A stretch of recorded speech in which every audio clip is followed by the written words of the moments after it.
So economy was a big one for me. Weight and length were a big one for me. At first, when I started with suppressors, I think I was in my head obsessed with like suppressed levels, like how quiet is it? I have become way less infatuated with that because I've shot some what we'll call marginally suppressing suppressors, and sometimes by design. Like for instance, I've got a dead air K can, a Sandman K. Okay. It is not a uber suppressor, like from a quiet standpoint, but it is remarkably effective. You and I were shooting it with 300 blackout, supersonic, and sub. Oh, sure. Yeah. And with subs, it was super quiet. Oh, yeah. With supers, it was very tolerable.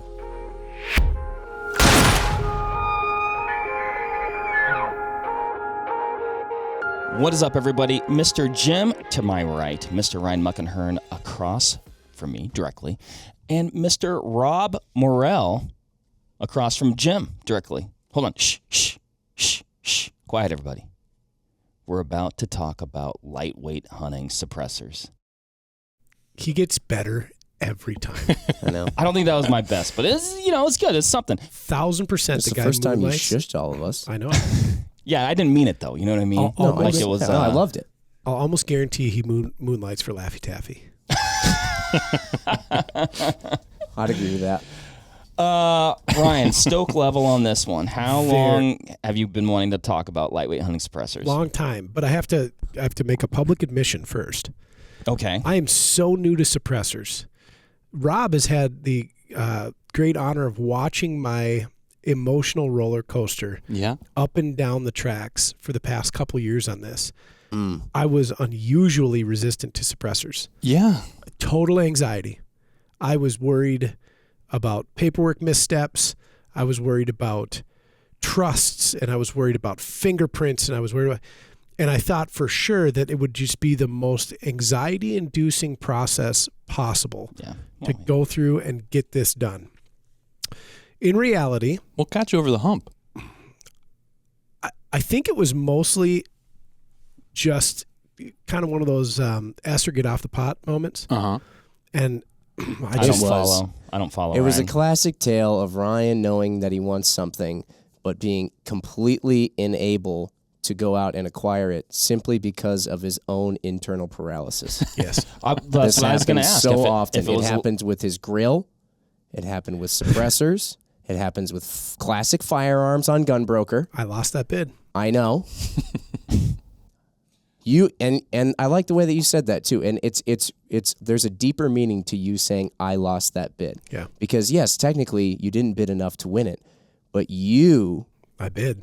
also lost that bid. Correct. It was you that lost. I still suffer from suppressor paralysis, hear me out, Ryan. though. I'm trapped in my own suppressor body. Let me get through this statement. But this is what we're talking about today, and I'll let you finish. Lightweight hunting suppressors, like that is 10,000% what I'm most interested in. Sure. So Yeah. this conversation. Well, it's good will we're help talking about it. Guide me, Jim.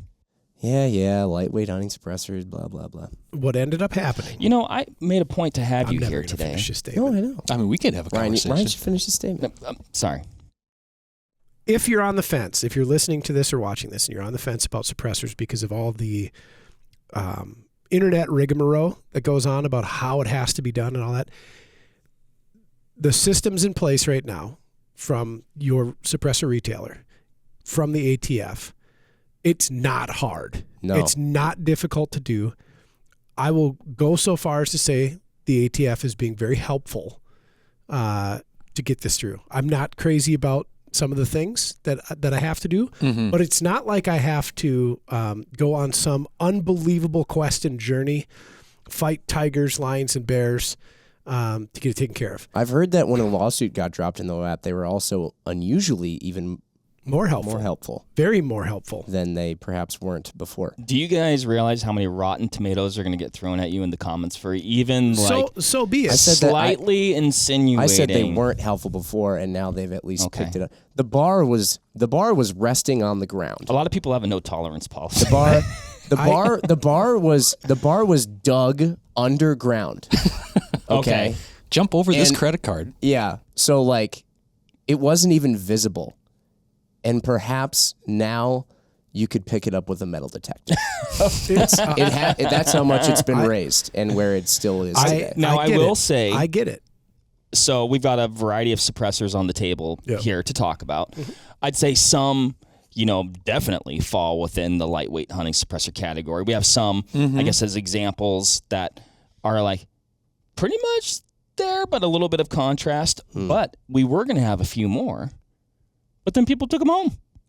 Well, yeah, because stuff kind of seems to be moving a little bit faster. Yeah. So at press time. Mark, I should point out real quick. The reason I roll my eyes and I do this when I hear lightweight hunting suppressors and how interested you are in them and how much that you've gotten a little bit frozen over these lightweight hunting suppressors. The reason I roll my eyes a bit is because now I have been associated or used a number of different suppressors, and I've also researched ad nauseum. There is no perfect suppressor. And so that's why I'm just like, Mark, just get one. Yeah. It's kind of like optics. Yeah. It's true. It's true. Yeah, you kind of got to, you can't just always trade-offs. Always trade-offs. There's always trade-offs. And I think because this would be my first timer here, I'm looking for I want this to be the one. You're looking for... I'm trying to marry a suppressor. Yeah, you're looking for the when really I should have a lot of kill suppressors. one bird kill all the birds with one stone. And it's that's why I just wish that I just want you to get a suppressor and be happy, and that you own one. Yeah. And then sort of, there's a term that I don't think is podcast family friendly appropriate, but it involves rupturing a fruit that is frequently found on the top of vanilla milkshakes. That's what I I think needs to happen. Just hit me. And then the floodgates will open. I mean, that's what everybody says. Right. That's what's happened to everybody. It is what happened to me. Once I got it taken care of, I had my initial submissions. I did 3. Yeah, you just blew past me. It was impressive. Now it is literally the same experience to me as purchasing a firearm. Yeah. That's it. Which Ryan usually has no problem doing. Unless no, it's a classic firearm on you the make broker. Pretty, I don't want to say snap decisions, but you know what you like or what you want or what you don't have. And when you see, you're like, I'm going to get that. Bink. Buy now. Yep. And that is the truth. It is now not even on my radar of things that keep me awake at night. I'm more worried about the humidity levels in my basement, which is humidity and temperature controlled, than I am the purchasing and transferring process of an NFA item like a suppressor. It's an interesting comparison. Yeah. I'm glad to hear you got your humidity taken care of, though. I'm pretty crazy about that. You guys are right. I think it's a mindset thing, right? Like you were saying, Jim. I'm looking for this one perfect suppressor. Most everybody has multiple guns, or you kind of don't think twice about buying it. Oh, I like this because of X, Y, Z, and it's a little bit different than this one. I'll get this one. Mm-hmm. Yeah, maybe it's just a mindset thing of just I like this one because of X, Y, Z, and or you're building a PRS gun. Well, that can be heavier, so I'll do it this way. Yeah, you're building a lightweight hunting rig. You do it that way. Well, I think suppressor companies know that a lot of people have the same hang up, and so lately we've seen hybrid cans being all the rage, like 36 cal cans or 45 cal cans or stuff like that. But even still, that's not necessarily the one size fits all, the do all thing. I mean, on paper it may be because of what it can fit on and what you can shoot through it, but there are trade-offs still, size and weight. And even sometimes firing schedules, barrel restrictions, caliber restrictions, and stuff like that all comes into account.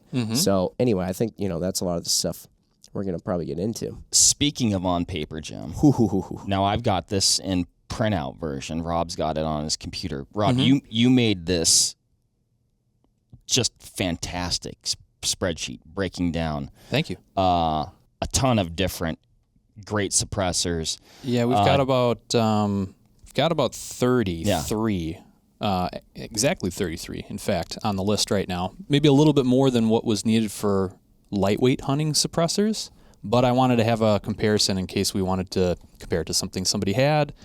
Obviously, this is by no means all-inclusive, but it's kind of catered, leaning towards lighter weight suppressors. Well, some of the suppressors, I'm sorry, Mark, some of the suppressors we're going to talk about aren't marketed as hunting suppressors. That's right. Too. So anyway, that's right. Oh, yeah, that's good. That's a good point. Yeah. Detailed spreadsheet. I'd say all the major attributes that a person is going to want to consider when looking at it for this. Mm-hmm. Rob, you said, I've got some printouts here. Yeah. Some, which are, this is how I would have done it. Sure. You said you loved putting this spreadsheet together. I did. It's my worst nightmare. Well, everybody has different strengths and everybody has different passions. And, I'm a little quirky, but I'm an engineer, so those kind of go hand in hand. This took you some time. It did. Yeah. Look how he put it on me. I'm quirky, or like on himself. Rob, you're not the problem. And then you went a little bit further before we started potting. You're like, maybe I could put this in a pivot table. Yeah, we also said stop for your own health and safety. For those maybe not familiar with a pivot table, probably a lot of people are. I've seen one a couple times. Rob, describe a pivot table. What would we be able to do with this if we put it in a pivot table? So basically a pivot table takes all of the data that's in a sheet and it allows you to organize it in different ways depending on, and so it gives you more flexibility with how you're viewing the data. You can also do formulas off of that, and which are dynamic, and it's basically just kind of like a souped up spreadsheet is the way to think about it. Once you change one thing, it changes another thing that you were looking for in another table. So like the way all this data is laid out, you've got rows and columns. With a pivot table, what you would be able to do is change with a row and a column very easily, or almost do like a row, a column, and then some additional information with like totals or averages or things like that. So, if for example, I wanted to take a look at let's say I wanted to look at a specific manufacturer and I wanted to look at what the individual suppressors were that were in this list and the lengths and things like that, it would be able to sort all those that way. Or maybe I want to take a look at what's the average length of suppressors based off of a brand or based off of a model with different configurations. I don't know that those will all be applicable for what we're talking about here, but those are things. I think that's enough talk on pivot tables probably for the viewership here. But that's I can't wait to listen to your podcast on Pivot. Microsoft Office. Who would be great to have on that would be Nicole, our director of supply chain. Sure. Probably. I think that's the first time I learned of a pivot table. Yeah. So she's a total rock star. I'd say like I'm, casual and an enthusiast. And I'm a pivot table enthusiast. She's like a pivot table pro. Right. It's a little terrifying. I'm trying to think who else, probably some folks in finance would also be pretty savvy with that. They're good at finance and accounting. Yeah. Tune in when we do that episode. Yeah. It'll be sometime in 2034 probably. Yeah. I think I could appreciate the information and how it was relayed in a pivot table, but do not ask me to make one. That's like it'd be like, oh, I really like fine art. Yeah. But I'm not an artist. Yeah. Sure. Well, and to clarify, the reason I put this together was not to put it together. The reason I put it together was so that I could easily see how these different suppressors compare to each other in length and weight, volume, cost per length, cost per pound, essentially. So it's like, well, depending on, I'm not really sure what's important, but it's like, well, if I'm going to be strapping something to the end of the rifle, those different parameters might be important for different reasons. Like if I put this 9-inch can on the end of my 22-inch rifle here, well, now I've got something that's over 30 inches effectively. And if I got this in a backpack and I'm going through the woods or whatever, I got all this extra length to snag onto it. Indeed. So it's like that's kind of what the precipice of me doing this was, not to create a table. It was like, well, I want to understand how these compare to each other. And it's obviously not all inclusive. Like there's not sound, performance data on here, with decibel ratings or tone. And I mean, we can all into that stuff as well. But so this was just kind of an attempt at kind of physical properties, comparing them against each other. And then obviously price being a factor as well. And on the table here, we've got suppressors that vary in cost quite a bit, all the way from, I think the $600 mark up to the $1,600 mark, roughly speaking. So Can I just ask real quick, because we're 13 minutes in and I'm just wondering, like before we get going on this, Mark, I feel like, so you don't have your lightweight hunting suppressor yet. No. That's topic of today's conversation. Mm-hmm. There are many different criteria which Rob has put together, and which we can discuss. Some of which he hasn't even put together, like decibel and tone and all that stuff. What is most important for you in your lightweight hunting suppressor? Is it strictly find me the lightest can? Done. Or, one of the things, and this is involved in the trade-offs that occur, is find me the quietest suppressor for my particular firearm that is the most hearing safe and, all that stuff. And then it would really be nice if it were under a certain amount of ounces. You know what I mean? Like, what are we shooting for? Just bottom absolute of the bottom of the barrel. Yeah, but like bottom line, like weight. baseline. What are my wants and needs? So obviously, I'm looking for sound suppression in some capacity, right? Right. Otherwise, why even strap something on there? Why even do it? It's not my number one though. Like I can sacrifice some sound suppression. I'm going to make some assumptions here with all the different models that I'm interested in or looking at, that they're going to reduce the sound to a sufficient amount that it's going to mitigate hearing loss when I get into a gunfight in the field. In the woods.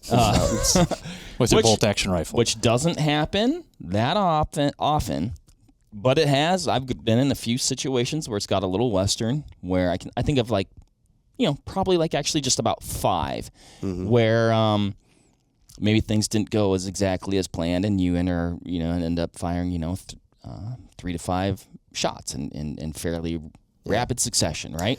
Well, and with hunting too, like one of the things that you find with different cans is how they perform. Like there's a performance that a suppressor can have overall, and that's maybe after a full magazine has been shot through them. You know what I mean? And it's over the course of that entire magazine. But with a hunting suppressor, that first round is really important. And so there are certain suppressors that are designed such and that perform such that the first round is notably quieter or has a better tone that's less painful feeling to the ear, all this stuff on the first round. And, the subsequent rounds are okay. But then there are other suppressors that when you shoot that first round, you're like, whoa, I thought there was a suppressor on here. And then the second round, you're like, whoa, there it is. Yeah. So it's... that would be important to me because my intent is to fire a single shot, but still protect my hearing. So that's a variable that I would want to look at and consider. Outside of that, though, I'm looking for length, weight, and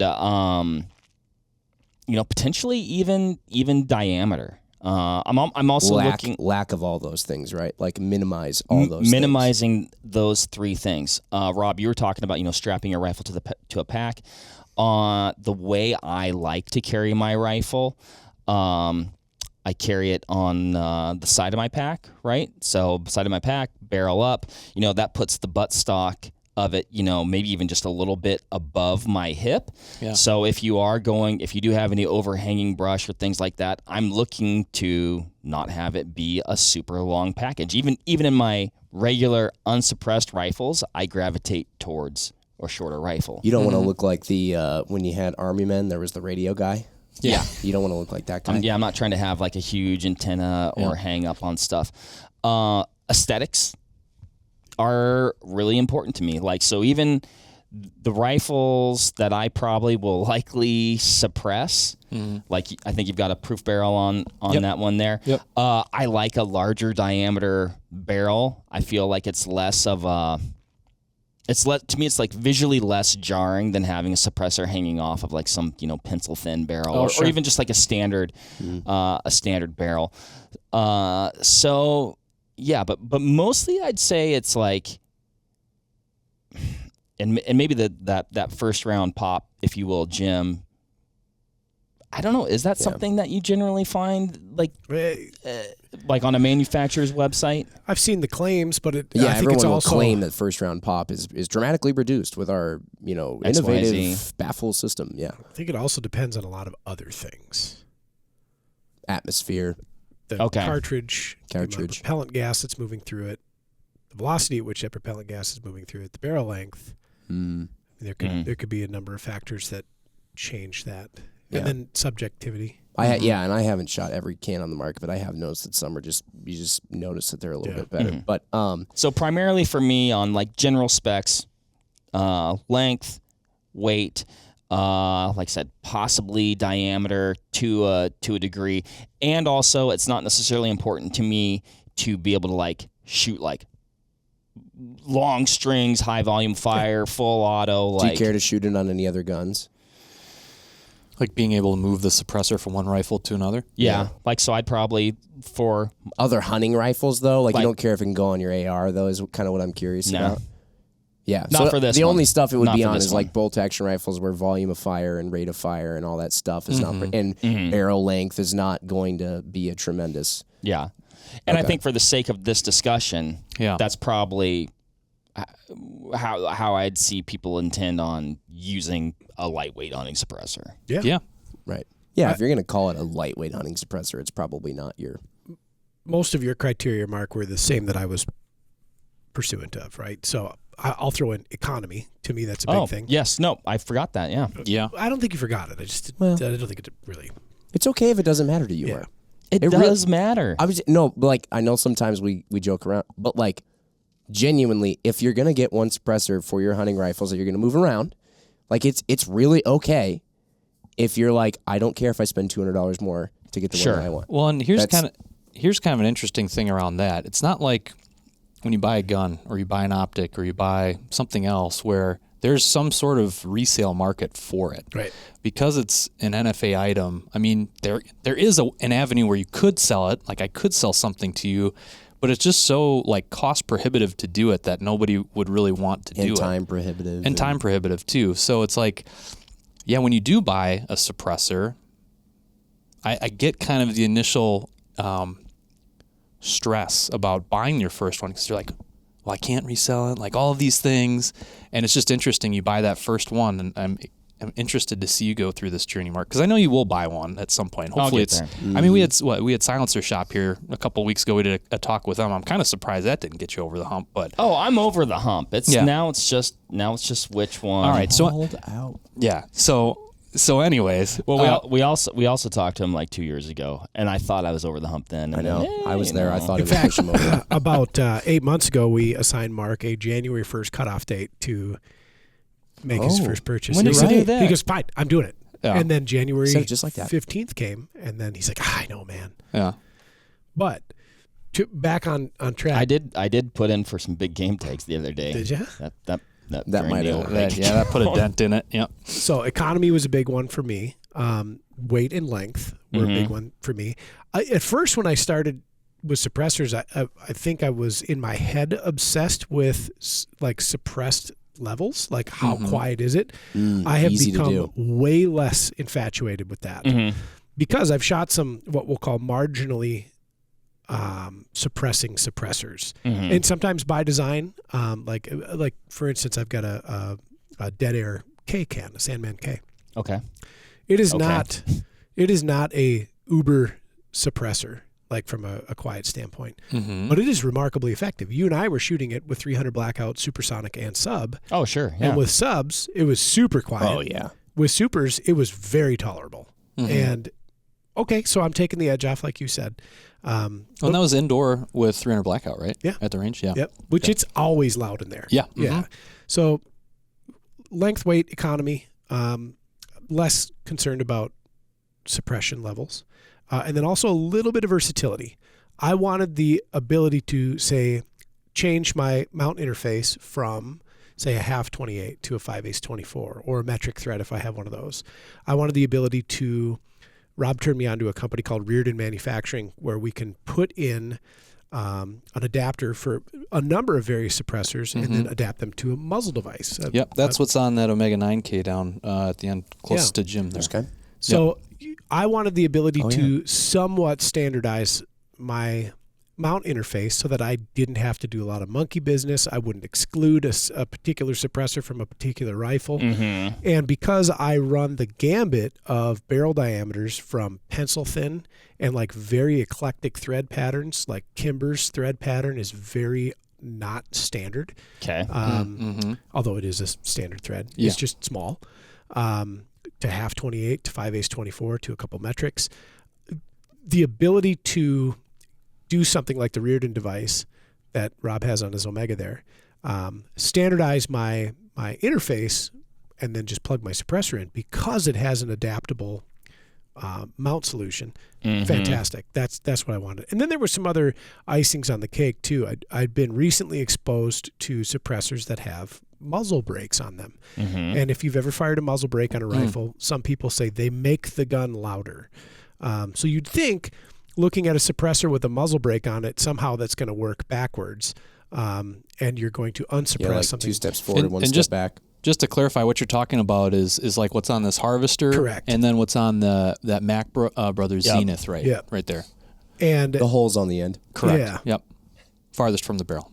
Yep. it actually somehow further suppresses the gun and mitigates recoil, which is super cool. I would not have thought that. Yeah, it's neat. Rob has a really good explanation for how sound moves. Yeah. And then the way you explained it made a lot of sense to my child mind with the brake on there and the dissipation of sound. But I really fell in love with that. We've got a Harvester big bore down at Edge mounted up on a 300 Win Mag that we use for range certification for customers' optics. It's stupendously quiet.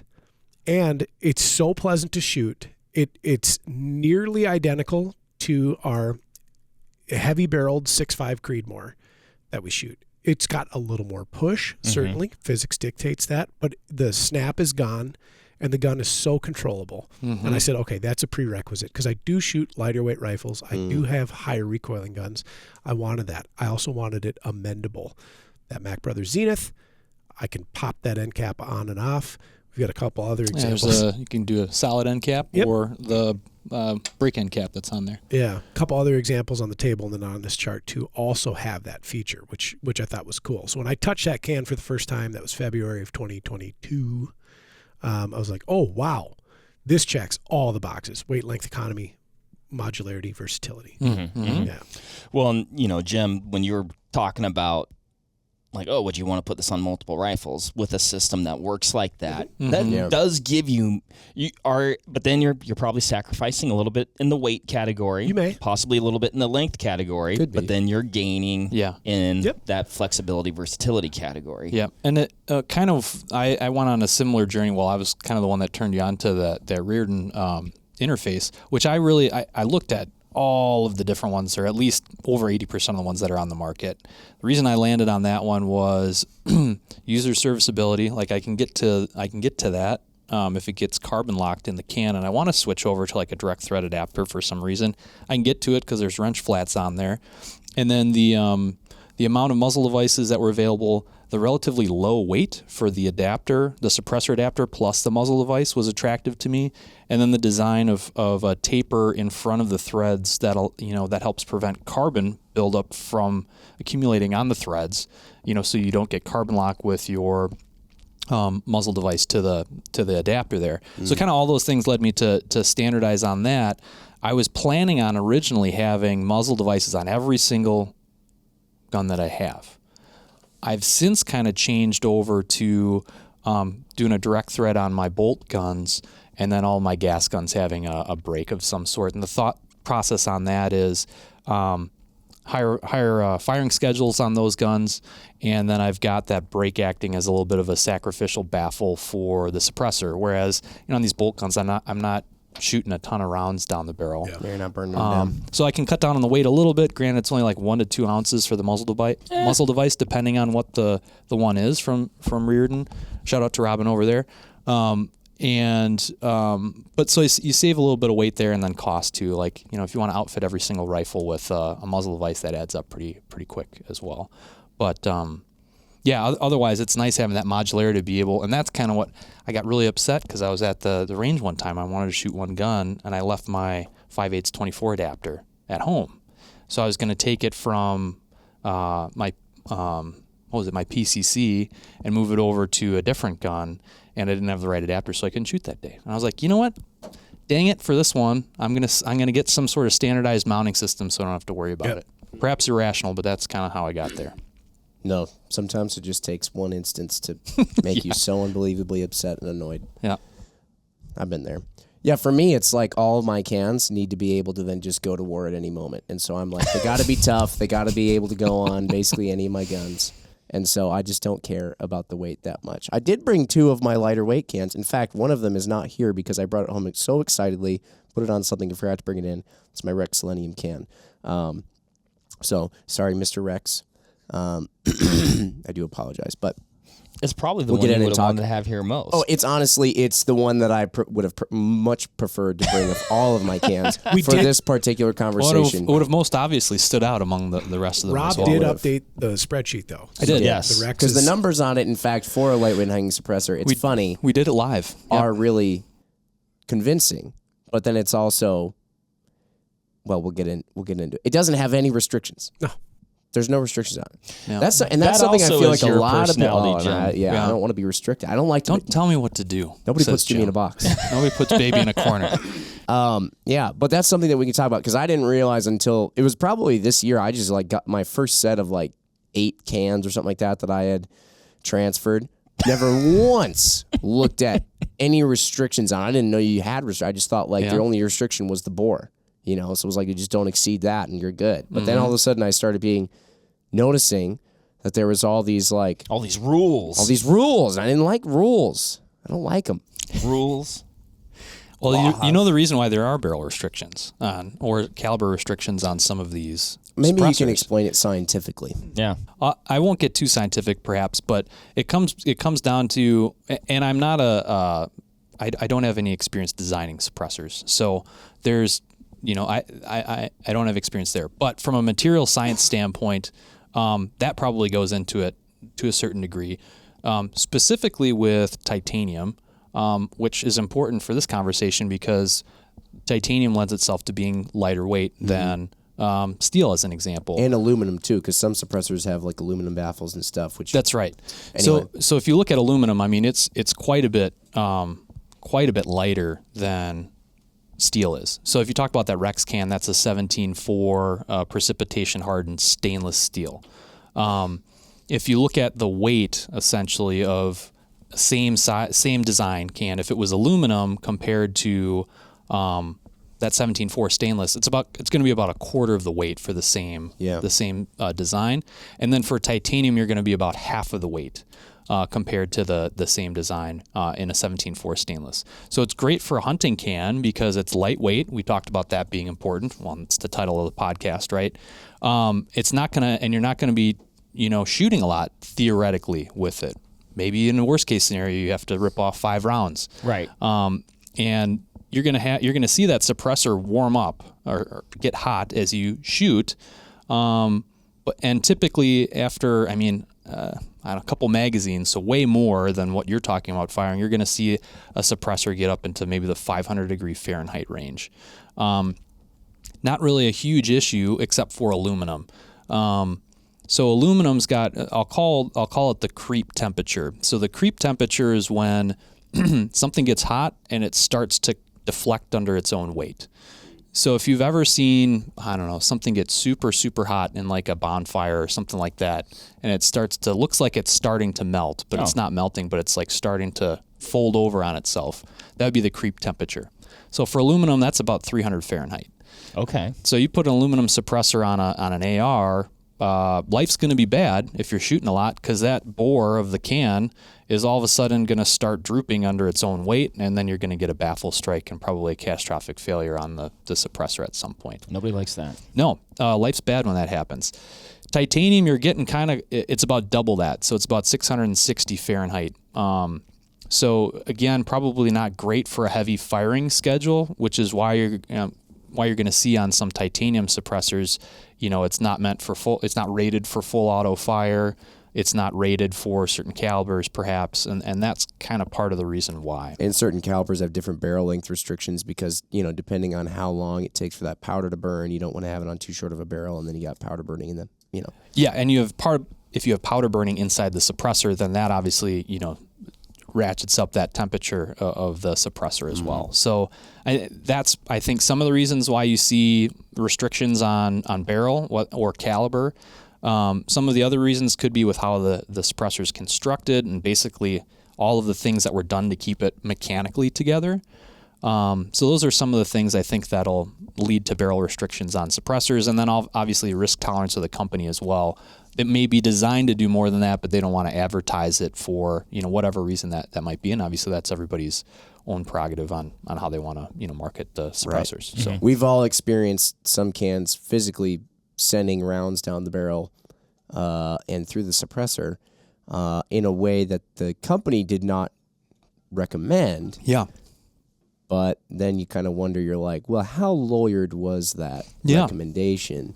Yeah. Well, and granted, in those situations too, it's not like you're doing a full auto firing schedule with that cartridge either. Right. Those were kind of all bolt guns, and it was, I don't know, dozen rounds or so type of deal. Right. Getting back to that materials conversation a little bit, I've got this on the top of my printouts, Rob. But just looking at this Nosler SR30K ALTI, so this is like that's like this one right here. Yeah, that's a long format version. Okay. Of it. But I don't think that's the ALTI though. Is that the ALTI is a combination of aluminum and titanium? Yeah, it's a similar suppressor. Very similar. This one says ALTI. Oh, it does? Yeah, Oh, okay. SR30 ALTI. Well, there you have it. That's what I would assume that acronym means, because you got essentially the periodic. Like, is the body aluminum and the baffles are titanium? Not sure. You have the printout, Mark. Can you give us that insight? The blast chamber and first baffle are made from titanium, while the rest of the suppressor is made of aluminum. Got it. Very interesting. Okay. I could see. So that's interesting, because you've got the kind of improved wear performance of titanium and higher temperature resistance of titanium, closest to where the bang happens. And then as you get farther away from that, you go to aluminum, which is lighter weight than titanium, less expensive than titanium, but lower temperature resistance. So I would assume that there's probably some sort of firing schedule or barrel restriction on that guy, because otherwise life's going to get bad. Like I was saying, this part of the can might start doing undesirable things. Yeah. That is an impressive can, though. Actually, It is. we put together. Holding it is always. Yeah, I was surprised, because I think you've got the heavier. Sorry to interrupt. No. You've got the heavier weight or the higher density material on titanium closer to the barrel, and then you've got aluminum, which is lighter out here. So it's weird. Like comparing this to one of the other cans, it's only like an ounce or so lighter. So this is the Zenith with a 5/8 24 adapter. It's 9.8 ounces with the break end cap, and this ALTI is 9.26, so it's at about half ounce lighter, and it feels in the hand lighter than that, but I think it's kind of with the weight distribution. Yeah, I think so. So Now, what about, we talked about, temperature and materials. What about durability too? Like, because that is something, again, there's all these trade-offs. It's like, oh, I want it to be short, I want it to be ultra light, but then also you're putting them in environments that aren't necessarily the most friendly. You take a tumble, you lay your pack down, and maybe it kind of rolls over a little bit further, and all of a sudden, whatever, I don't know, you bump it on a tree, it slides off something and falls. I mean, any number of things, all the things that could happen in the field. Yep. I would think in all those scenarios, I mean, that's something where you're going to want to look at yield strength and tensile strength. And really, all of the materials like titanium, 17-4 stainless, Inconel, those all are all very strong materials. Yeah. Aluminum is about half of the of the yield strength of Inconel or stainless. So, I mean, to me, I would expect there probably to be a failure more at a weld joint if you were going to bump into something really hard or fall on something really hard than it would be in the actual parent material. So when I talk about parent material, that would be, if you grab that 9K over there, the parent material would be like down here. There's no real welds. There's no joining of additional material. Whereas when you've got these baffles for the rest of the can, these are welded here. So I would expect to probably see a failure at a weld interface than I would back here. But yeah, I mean, a can that has an aluminum body, though, it will be more susceptible to getting banged against a rock. Maybe getting dented, more I guess easily. that's what I was mostly than would thinking a of, actually. stainless And then, suppressor. and then I suppose if that were to happen, you might have an internal baffle get compromised. If that gets crunched or that kind of separates away from the body. It's really going to go to how the suppressor is designed in conjunction with the material selection, I think. So. Okay. I'd also state that if you fall hard enough on your can to dent it, you're likely to have fallen hard enough to damage other components on your rifle. And potentially your body. Yeah. So that, not that that's not important. I don't know that I'd do backflips over that one personally. What's probably more useful, though, maybe not as much, is kind of what the wear resistance properties are of the different materials. Okay. Yeah. Mm-hmm. So if you think about what's going on inside of a suppressor, essentially it's like a high temperature sandblasting, for lack of a better term, or maybe something that's relatable. You've got that powder that's coming out, you've got extremely high temperatures that's coming out and extremely high pressures that's coming out of the barrel, and that's all hitting the blast baffle essentially primarily. So if you go back to this ALTI can, all of the brunt of that force is being taken by the blast chamber and that blast baffle. Blast baffle being essentially the first baffle that whole environment interacts with. And so the different materials have different wear or abrasion resistances. Titanium's pretty good on that. Inconel is also very good on that. And stainless is also is a little bit worse than both titanium and Inconel. Aluminum's quite a bit lower than that too. That's why you typically see aluminum cans for pistol or primarily for like rimfire stuff like 22s. Okay. Yeah. The plus side on aluminum is way less expensive for manufacturing, which is why you see rimfire cans for anywhere from like $200 to $500 probably. For maybe more of a standard design, and then you see the rifle suppressors or centerfire suppressors that are 308 or 30 cal, probably from like 500 and up, and then you get into the Inconels and the titaniums, and you get into the $1,000 plus range on those. Mm-hmm. So, as I'm looking at the numbers, and again, not being a suppressor designer, I was surprised to see how similar 17.4 stainless is, which is a common material for suppressors, to Inconel 718. If you look at it from like a yield strength, tensile strength standpoint, melting point, they're all density, so like how much it weighs for the same volume, it's all really similar, but it's way more expensive. The only thing really where I could see Inconel being the go-to material is if it's going to be like in a machine gun application. Sure. Yeah. It's got considerably higher creep temperature than stainless, like over double. So it's 1200 Fahrenheit roughly for Inconel, and it's only about 550 roughly for 17.4 stainless. That's why I was like, Inconel's thing was just that it can get really hot. Yep. What's also interesting is I don't know that there's a lot of cans that are out there that are 718 Inconel that are not 3D printed or direct metal laser sintered. And that's probably because, for a couple of reasons, I would guess, again, not being a designer, of suppressors.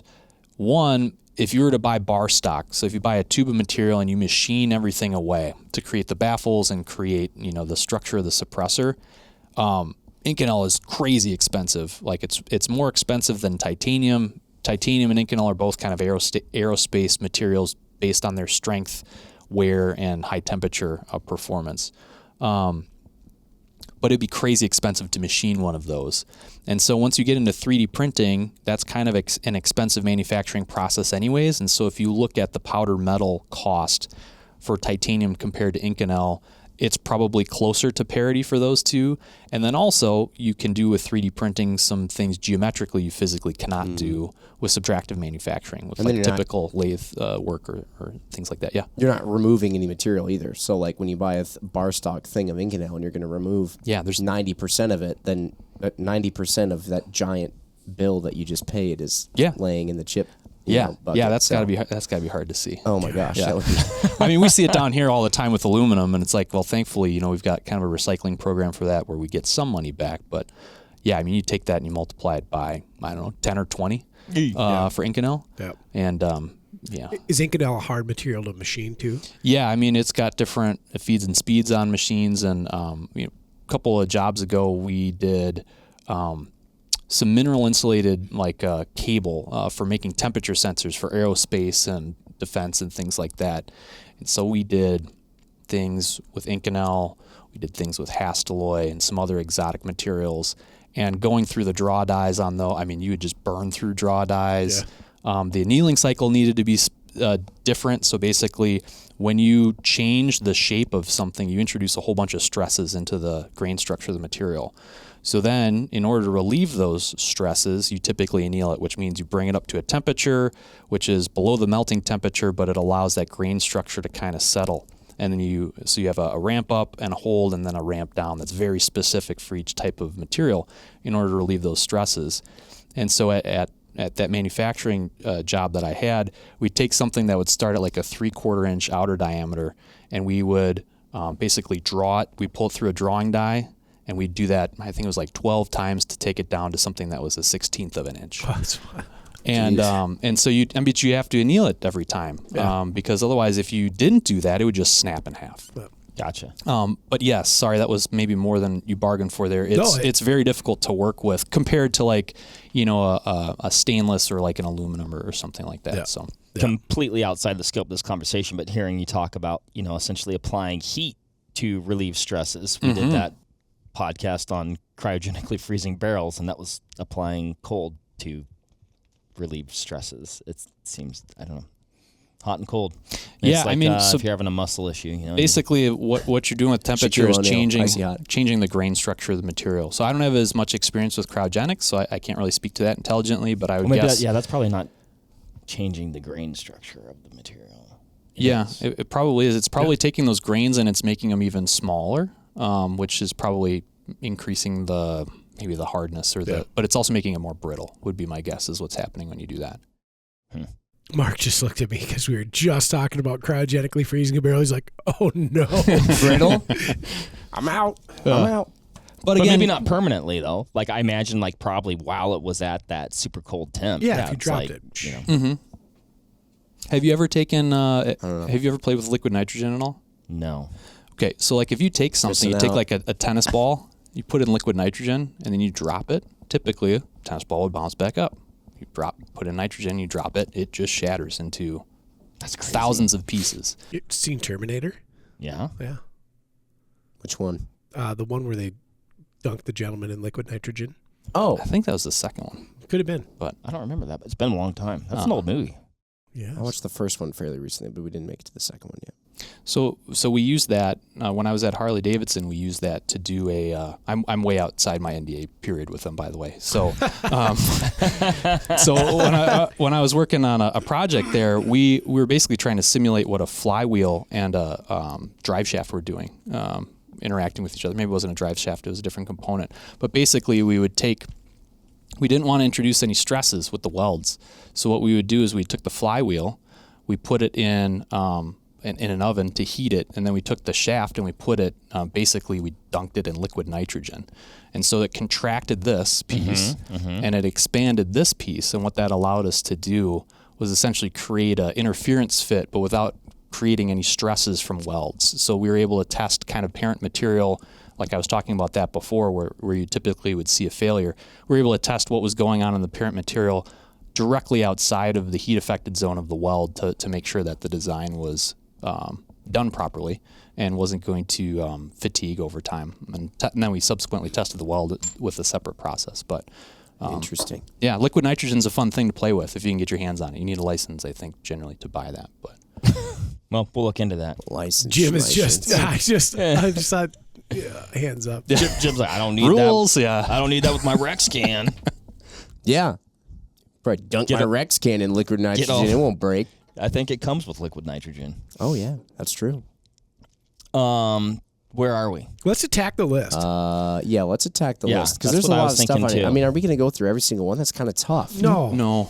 Remember We've when got some on the table too that we can actually literally physically speak to. We haven't even talked about yet. I mean, like we even have one that's not even sold anymore, and I'm really upset about it. the ones that are grayed out on the list are now discontinued. Let's put these back. I'm up there sorry. for the Yeah. viewers. Both of the Silencer Co. harvesters, the 300 and the Evo, are discoed. I was and I'm really surprised to upset see the Evo because discontinued. my quietest can on my hunting rifle until I got a couple of new ones I haven't tried out yet has always been the old Harvester 300. Remember when we did deer camp this last year, Ryan? Oh yeah, Nobody heard me. I couldn't confirm that it was a shot, and Luke was in the blind with me. He's like, "Was that a shot? Was that a shot?" And we were out. We were out in a big field, and I was like 900 yards away across a big field. There was just some woods between us. Yeah. Like, and I mean, when I say some woods, I mean like 50 yards or 100 yards of woods. You could almost get a golf ball through it. Yeah. Yeah. Well, and that's the thing I was talking to you about earlier with these break-end caps. What's really interesting is if you don't have this, all the sound's going directionally, kind of in a cone, an angle. Mm-hmm. But when you have this radial break end cap going on, you're dispersing the sound, in 3 different 120-degree angles in addition to what's going out the muzzle. So not only, are you reducing the sound through the baffle structure, but then you're dissipating it, as soon as it leaves. As soon as it leaves in a bunch of different directions. So that's probably part of the reason why you didn't hear that report nearly as clearly as you would have, say, if maybe you shot it with, something that didn't have a end cap like that. No, Ryan, you were talking about how, I still don't quite understand it, how the break on the end of the suppressor actually further suppresses it. Is that for the shooter and maybe not necessarily for somebody that's next to the shooter, though? So a lot of the metering studies that have been done on braked cans show them about a decibel to up to 2 decibels quieter at the meter. And I suppose directionally it would be, it might change things, right? Mm-hmm. So per Rob's statement, where that sound is directed elsewhere other than in this cone, maybe if you were on one side of that, you would hear a different result than if you were behind the gun or if you were in front of the gun. What's neat about that is I have a braked suppressor that from my position, Luke commented that was one of the first suppressors he'd ever seen fired in like an outdoor environment. He said, "I think my BB gun is louder." Was that Zenith? No, that was my Dead Air Sandman. Yeah, Sandman with the e-brake? With the e-brake on it. Interesting. Directionally, I was firing, quote, towards you guys.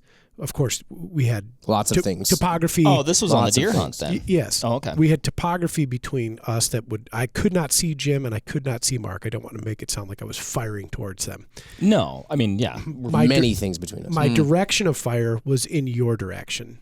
And you had commented that it sounded quiet, but not unlike a gunshot. Right. Yes. So you knew immediately when I pulled the trigger. 100%. Yes. And then 12 minutes later, I pulled the trigger again on another whitetail, and you knew immediately that I pulled the trigger. I think where Jim was at, directionally, his fire was different. And I heard like if I took a rubber band and snapped it on a pillow. Like that's the best way I could describe it. That's actually quite accurate. Yeah. I thought it was super weird because about the same distance away from one another the day before.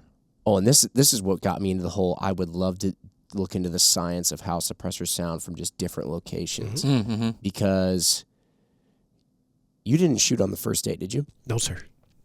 But JP shot. Yes, sir. Using a Silencer Co. Harvester Evo. Excuse me. And that doesn't have a brake on it. Mm-hmm. He shot about the same distance that you and I were separated on the second day when you and I both shot. And I remember that I didn't think it was him because I didn't think it could have been him. Sure. Because I was like, oh, that was an unsuppressed rifle. Oh, interesting. And then I remember that I went over and he was like standing next to a dead buck. And I'm like, you shot it? And he's like, yeah. And I'm like, oh, well, how was that suppressor? And he's like, oh, it was so crazy. It was so nice. I couldn't hear anything. Now, what I think you were likely hearing was the sonic crack of the bullet. That could have been, but also then I was across the way and you were shooting Supersonic 308, if I'm not mistaken. And when I heard you shoot, it was, and actually even between your two shots, because you had one shot that was very severe angle, and then you had another shot that was flatter. Oh, sure. And I remember that it was your first shot that was more severe angle that was louder to me, and then your second shot that was a flatter angle, which is funny because the Muzzlebreak was dispersing it perpendicular.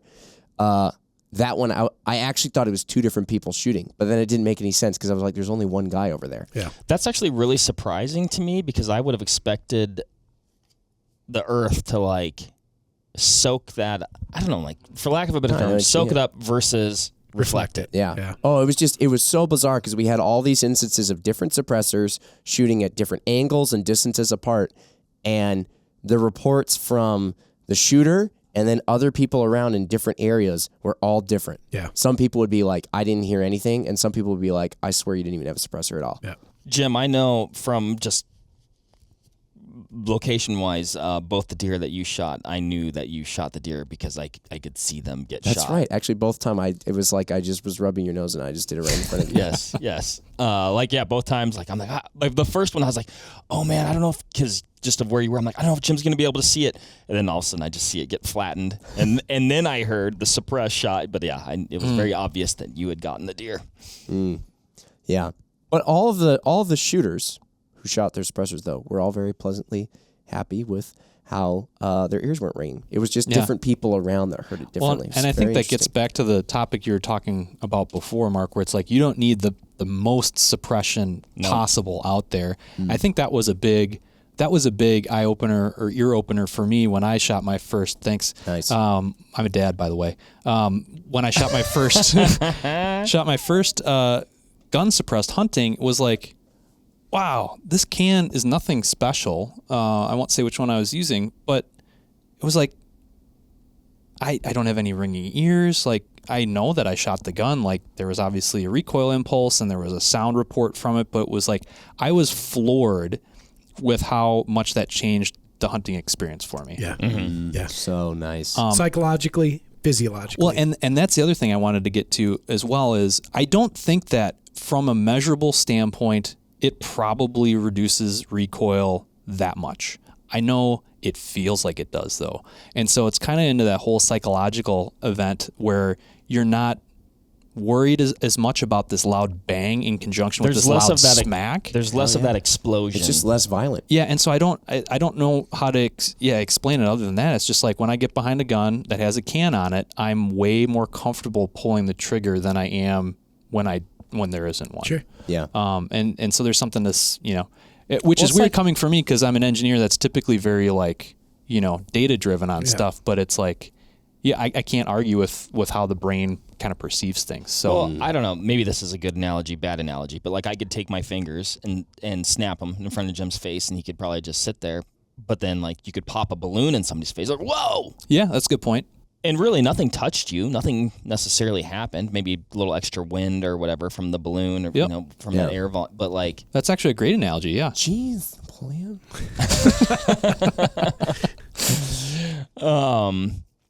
I had another thought, but I lost it. We probably should get into the got list. me.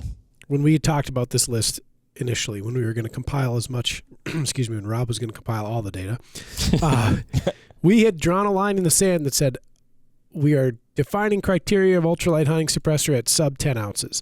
I think we actually moved that to 11 ounces. Okay, sure. Let's look at it got that So way. we Is that cut how I off- sorted it for you guys? Was by weight, right? Yes. We the cut off sorted column is weight. at the Soundscope, the discontinued Soundscope 300 is where we cut off at 11 ounces. Yep. Because you go up to the Silencer Central Banish 30 at 11.2. And I don't want to say that a suppressor that weighs more than that is ineffective or undeemable an ultralight hunting suppressor, because there are concessions you can make with your rifle that nullifies that weight penalty, right? So Rob's 7 PRC is a 22-inch gun.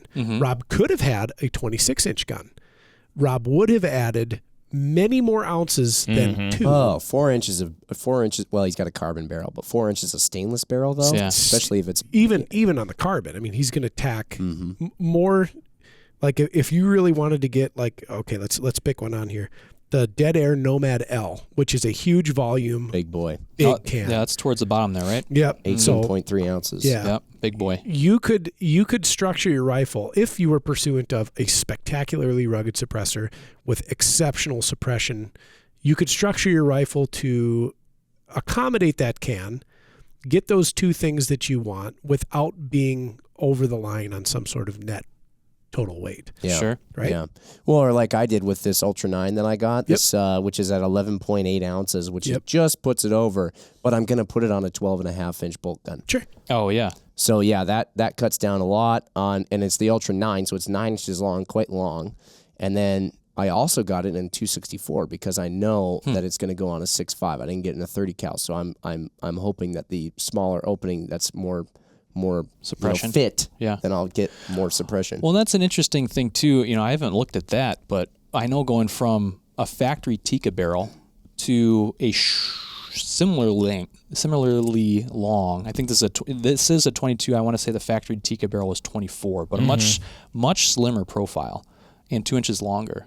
But that weight, like I dropped weight on the whole rifle by going to this, with a much thicker profile. Mm-hmm. So why I say that is it'd be interesting to see like per unit length what a suppressor weighs relative to a steel barrel for a rifle, and net you might actually be down on weight with the same overall length, but then you have the suppression capabilities that you have by putting a can on there. So yeah, it's very like application driven. It's like, well, I'm going to have. If I would have had a 16-inch gun and I'm going to put a 6-inch suppressor on it, but now I'm going down to a 12.5-inch gun, well, I can afford having a longer can because I'm still net down from what I would have been with the original package otherwise. So, Or you go with the short barrel and a short can. Or that too. And I think there's some logic there too. Like I have over the, I'm going to say course of a decade, reduced the overall length of my rifles. A bit, and I'm trending toward that on the whole. I used to shoot 26, 25 finished guns, like their finished length is 26 inches or 25 inches, and now I have no reason to do that. That was an old thought process that I had, thinking like velocity was everything, and that's not the answer necessarily, at least for my application. So I am still pursuant of a smaller footprint can, smaller footprint rifle, because I do want that package tidy. So looking at that, there are a lot of suppressors on this list that are sub 11 ounces. There are some suppressors on this list that are sub 9 ounces. How have I not been aware of the Spectre 9 before from Sounds? Well, it just came out at SHOT Show this year. Oh, it did. And it's not technically. I have it on there as reference for like what I've found to be one of the lightest and shortest cans out there. It's not rated for rifle calibers other than 300 blackout. It's primarily a PCC can, 9mm can, and 300 blackout. It's rated for super and sub, but it's only rated for full auto on 9mm and subsonic 300 blackout. Semi-auto 300 blackout. Now, is it aluminum construction then? Fully titanium. Fully titanium. I think all of the things. Welded. Yeah, it's a welded can. It's similar to think of the 9K. It's a little bit smaller in diameter, but it's titanium. So if you compare that to the 9K, I mean, the 9K is a great can. I love it. Actually, the guys on my team got that for me as a gift. So thank you guys. Jeez. Yeah, I had to pay the tax stamp, but otherwise they got that for me. So love the guys in product development. Thank you. But it's basically the Spectre 9 compared to the 9K it's a 1/4 inch longer. The Spectre 9 is, but it's like half the weight. It's 3.9 ounces versus 7.3 for the 9K. Absolutely silly on when I saw that 3.9 ounces. That is the lightest can on our chart, and it jumps up to 6.6 ounces when you go up to the Alaskan 360 Ti, which is the second lightest. I just found that very interesting. Yep.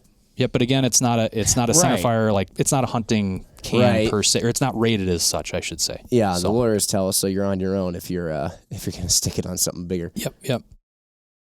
Well, and I'd say that that Omega 9K too is kind of the same story. Yes. Yeah. Well, and those they're 9mm cans, so the through bore is a lot larger. They're probably, if you're after having the quietest gun possible, those probably aren't the cans. Though for the length, they perform exceptionally well. You're going to have, to your point of getting the 264 can versus the 30 cal can, you've got more space around the bullet for the gas to escape with, so therefore more sound as well. So, but again, depending on what you're after, they're great cans. I love my 9K on my PCCs. So well, the 9K was an interesting story because it is stainless steel, correct? Yep, 17.4, fully welded, correct, and it has a 9mm opening. But Sourdough tells us when you look at their website that it has restrictions on it.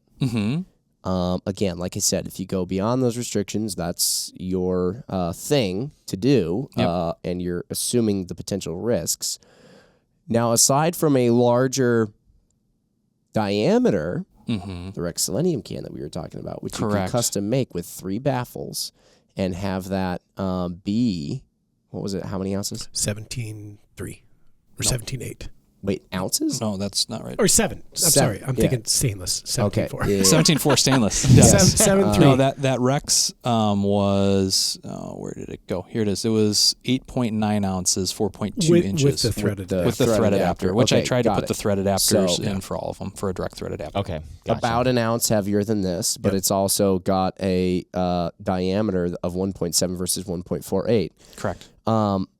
But, just the thing that I think is so interesting there is that, and you determine, okay, maybe the guys over at Rex Selenium are more willing to put a more, I don't know what's the word. Yeah, like that's what I was gonna say. like less restrictions on it. They're like, yep, it should take it. If not, we'll back it up.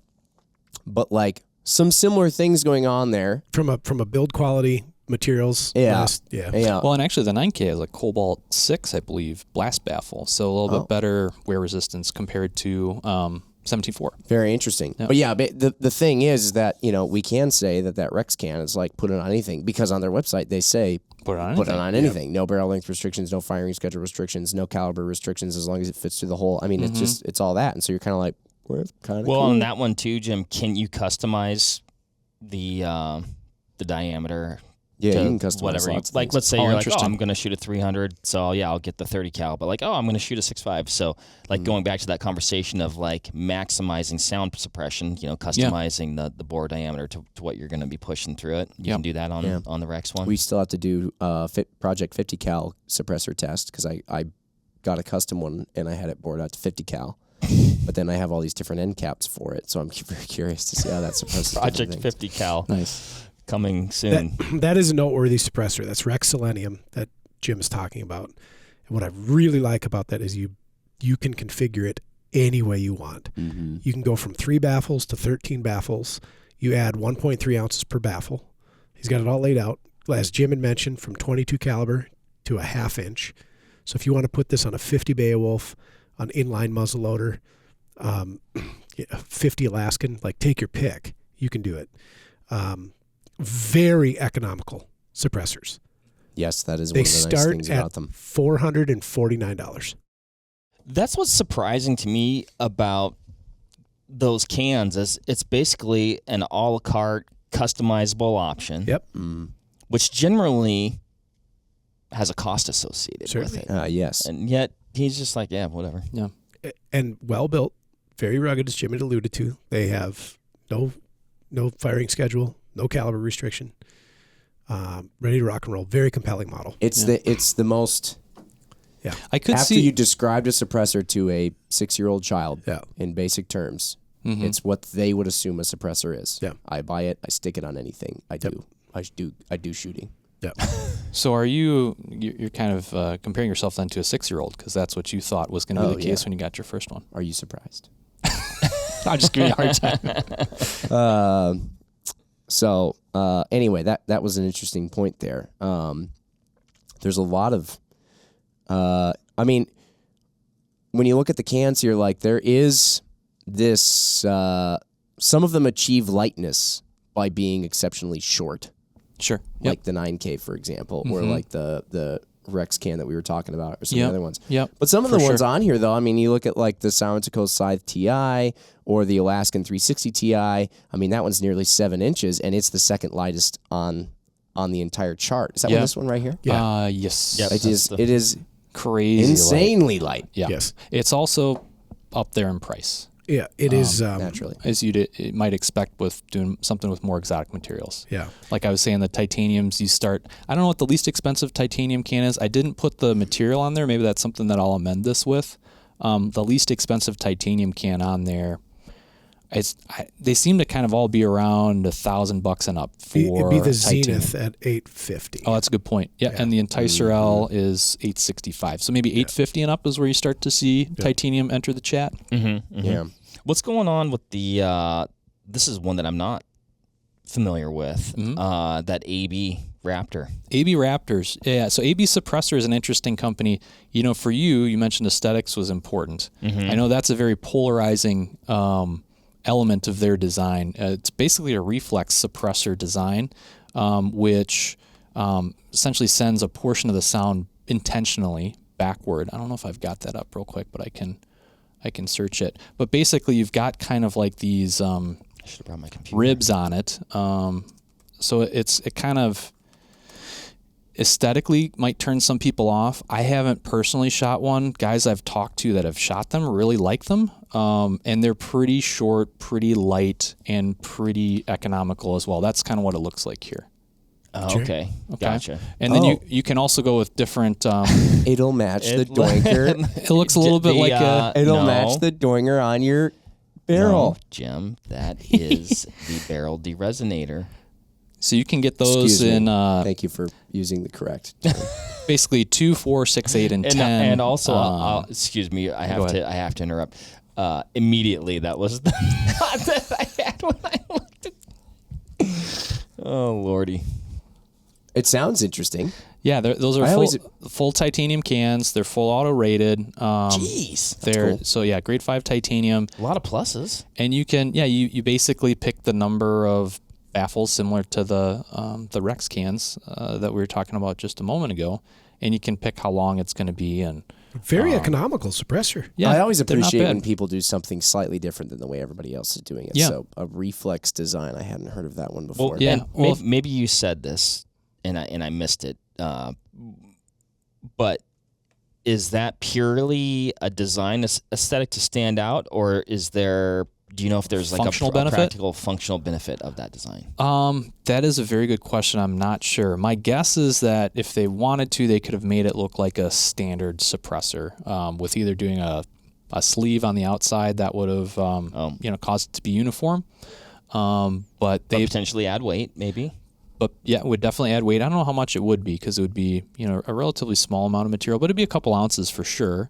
So I don't know. I don't know the guys over there. I haven't spoken to anyone over there.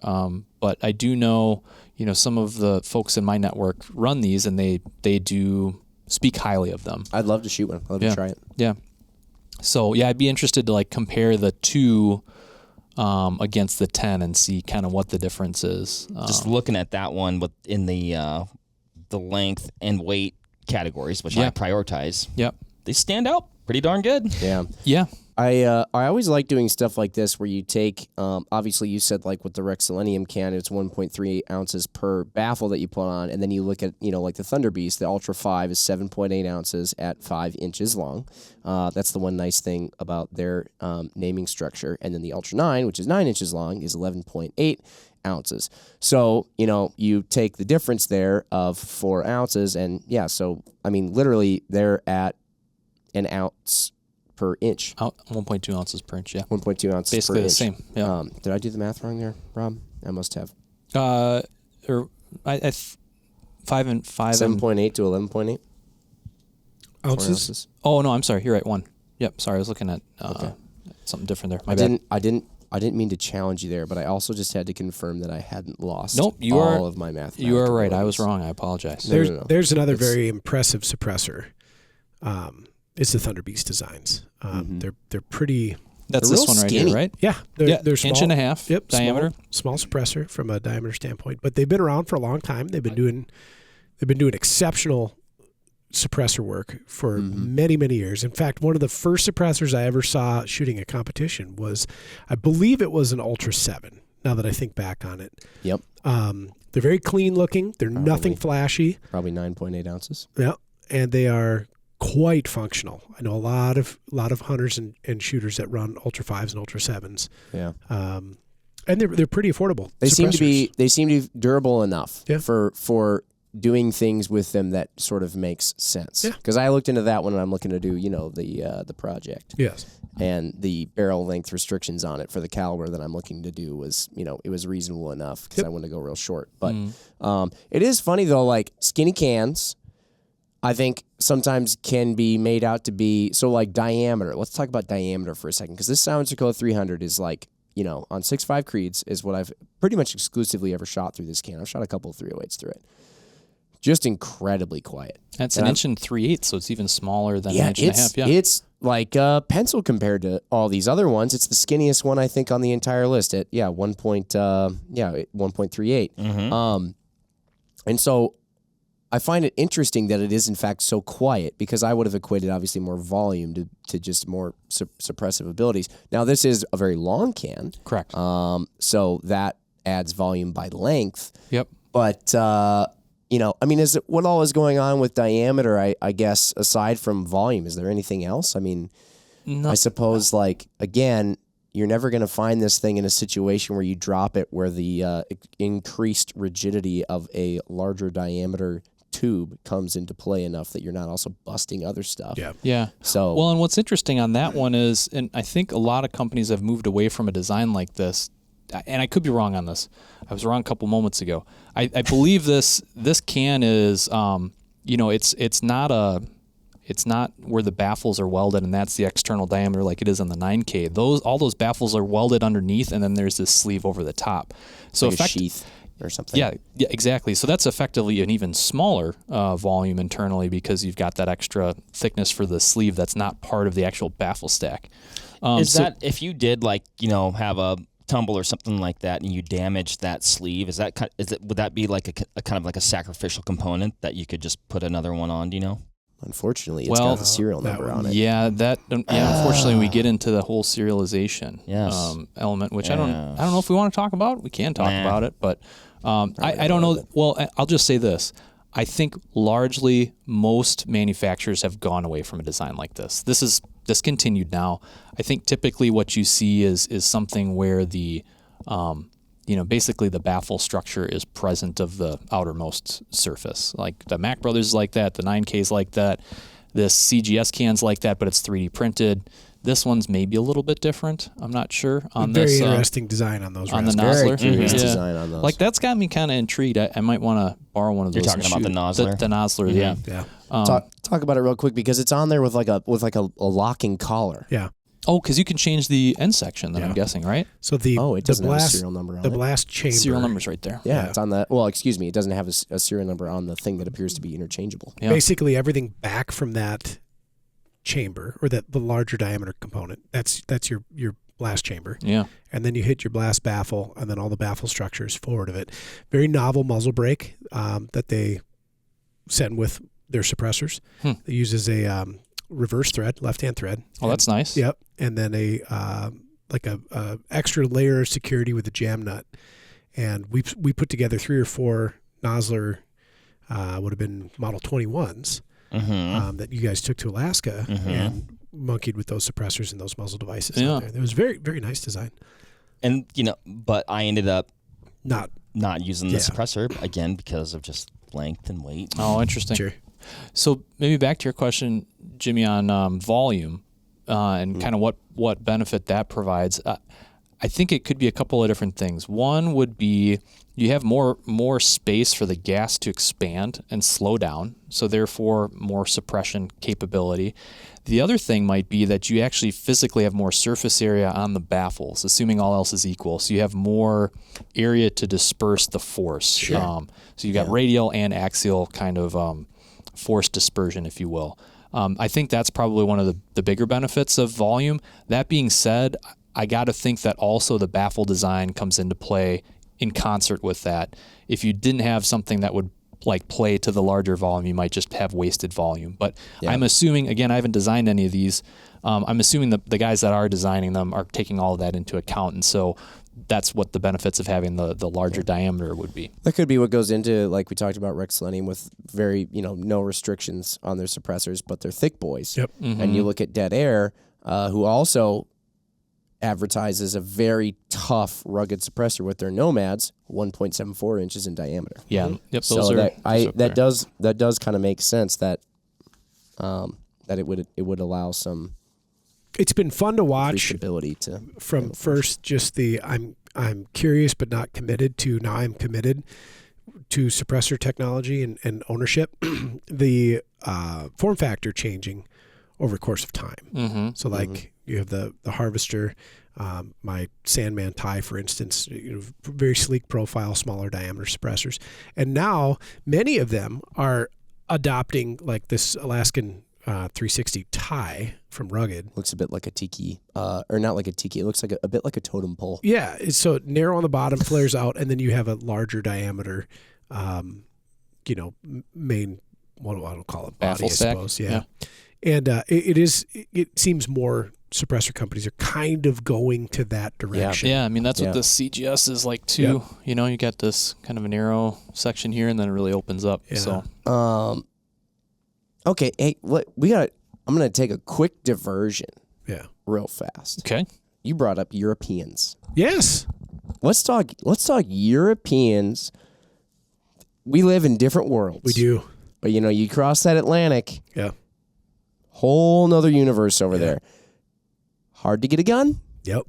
not hard to get a suppressor. Doesn't seem over that way. here, not that hard to get a gun, and more of a pain in the tush Yeah. to get a suppressor. Again, like we said, it's not hard. It's just that they make so many hoops to jump through. And really, I'd say it's basically the same thing over in Europe, just flipped. When I was chatting with the guys at Silencer Shop the other day, they're like, we were talking about that same thing. He's like, now I'll take the problem that we have. Yes. It's the better problem to have.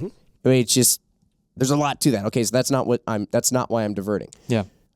Their taste in suppressors.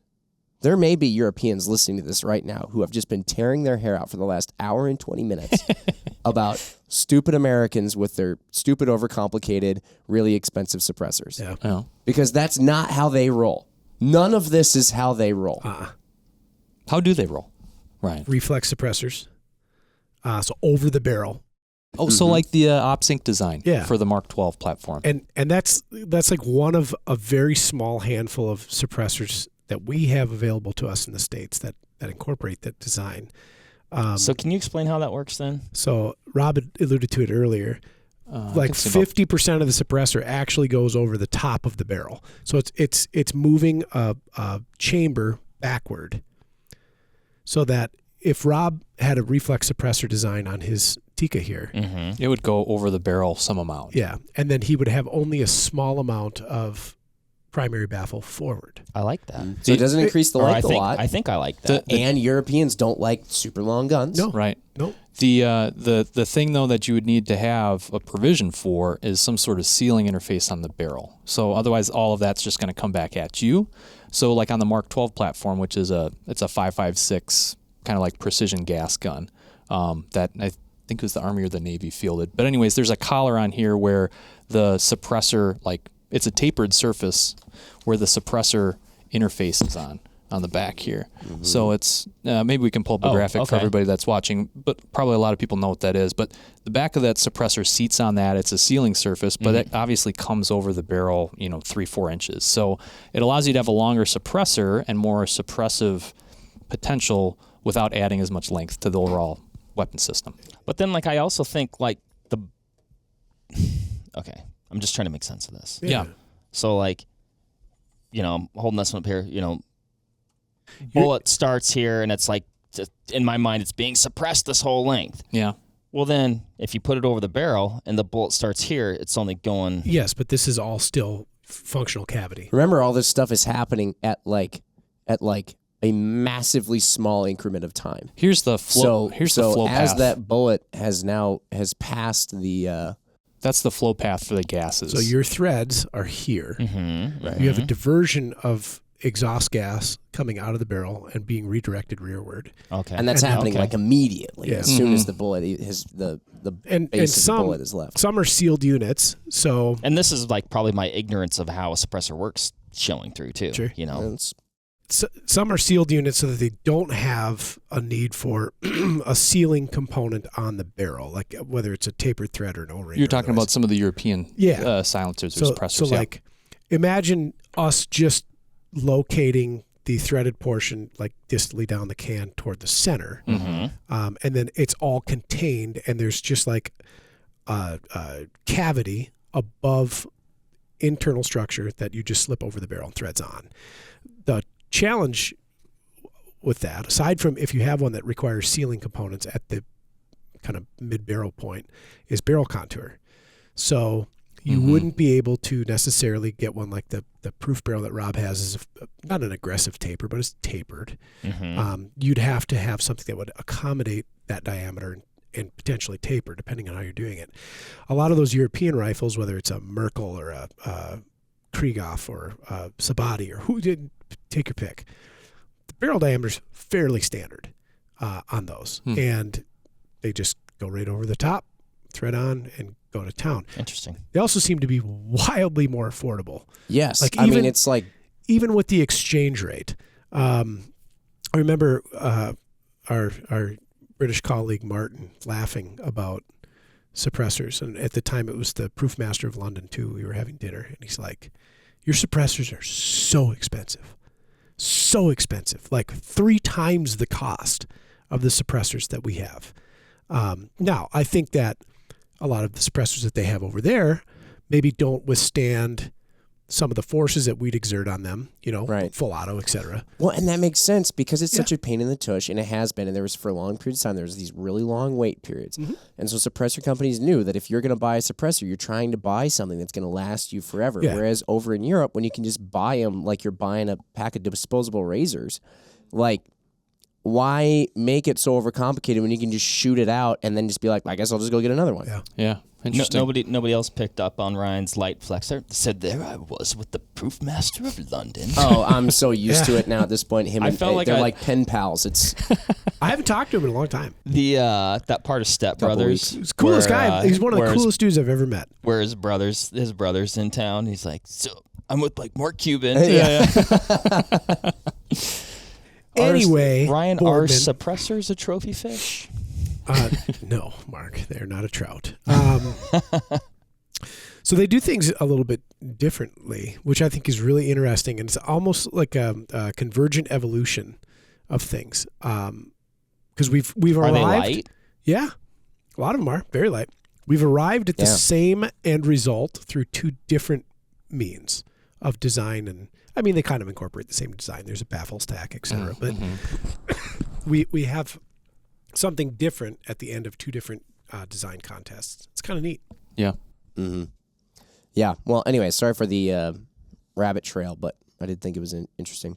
I haven't heard of the Diligent Defense Enticer before. You mentioned the Enticer earlier, but what's their shtick? It's a newer company. Those cans are, I think both of those are titanium. Really, just from what I've researched so far, those have really good sound suppression for the length, basically for all the attributes that are on here. For the length, the weight, the cost, those are pretty high performing from a sound suppression standpoint. Yeah. So that's why I wanted to put those on there, because they fit into that criteria of under 11 ounces, and they have a couple of different configurations there. Yeah.